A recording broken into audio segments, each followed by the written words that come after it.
हरे कृष्णा। श्रीमद् भगवद गीता के विश्व रूप दर्शन योग को आगे पढ़ते हैं। द्रोण, भीष्म, जयद्रथ, कर्ण और अन्य वीर सैनिक मेरे द्वारा पहले ही मारे जा चुके हैं। डरो नहीं, युद्ध करो। तुम निश्चित रूप से इस युद्ध में अपने शत्रुओं पर विजयी होगे। दुनिया का भाग्य तो अंततः निर्दिष्ट है, लेकिन आत्मज्ञान प्राप्त करके जन्म और मृत्यु के बंधन से इस संसार को पार करने का अवसर सभी जीवों के लिए खुला है। श्री कृष्ण कहते हैं, कल्लो अस्मि लोकस्य कृत। इस संसार का विनाश करने वाला शक्तिशाली काल मैं ही हूँ। यही इस दुनिया का भाग्य है। समय ही सबसे बड़ा शत्रु है और अंततः सभी चीज़ों को नष्ट कर देता है। यह अजय समय कृष्ण की शक्ति है। 12 महीने और 6 मौसम खाना पकाने की करछी की तरह है। सूर्य खाना पकाने के लिए अग्नि है। दिन और रात सूर्य द्वारा खपत ईंधन है। अज्ञानता खाने पकाने का बर्तन है और काल यानी समय के द्वारा जीवित प्राणी उस बर्तन में पकाए जा रहे हैं। यही इस संसार की रीत है।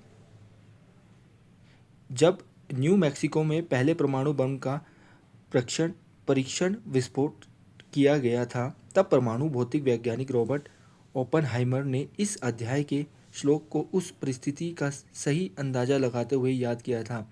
वर्षों बाद जब परमाणु बम के विषय पर उनकी भावनाओं के बारे में पूछा गया, तब उन्होंने निम्नलिखित बयान दिया। हमें पता था कि अब दुनिया वैसी ही नहीं रहेगी।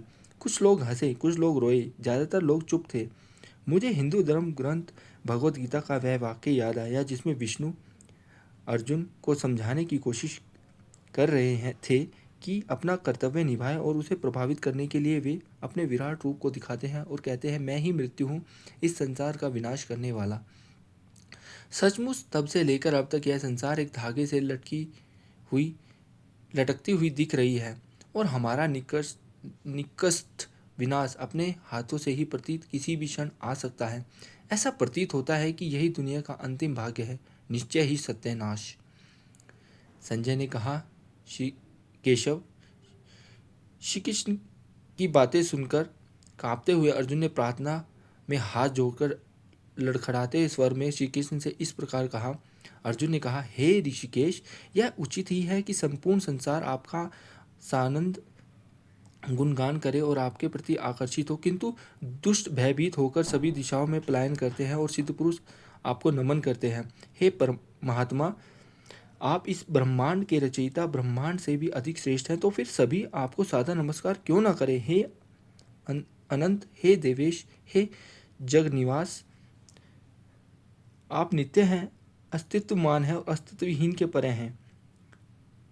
आप आदिदेव, सनातन पुरुष तथा इस संपूर्ण ब्रह्मांड के एकमात्र आश्रय है। आप ही ज्ञाता, आप ही जानने योग्य है। आप परम आश्रय है और आपके अनंत रूप से ही ब्रह्मांड व्याप्त है। आप ही वायुदेव हो, आप ही यमराज हो, आप ही अग्निदेव हो, आप ही वरुण देव हो, आप ही सृष्टि के रचयिता एवं सभी के प्रति प्रपितामह हो। मैं आपको सहस्त्र बार पुनः पुनः प्रणाम करता हूँ।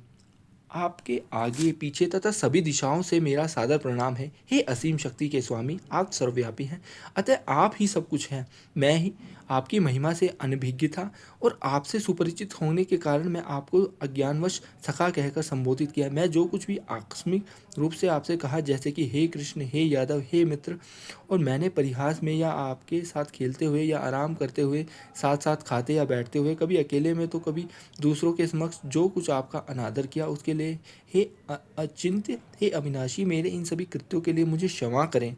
आप इस ब्रह्मांड के सभी चर तथा अचर प्राणियों के जनक हैं। आप परम पूज्य महान गुरु हैं। तीनों लोक में न तो आपके तुल्य, न कोई आपके तुल्य है, न ही कोई आपके समान हो सकता है। हे अतुलनीय शक्ति के प्रभु, आपसे बढ़कर कोई कैसे हो सकता है। हरे कृष्णा।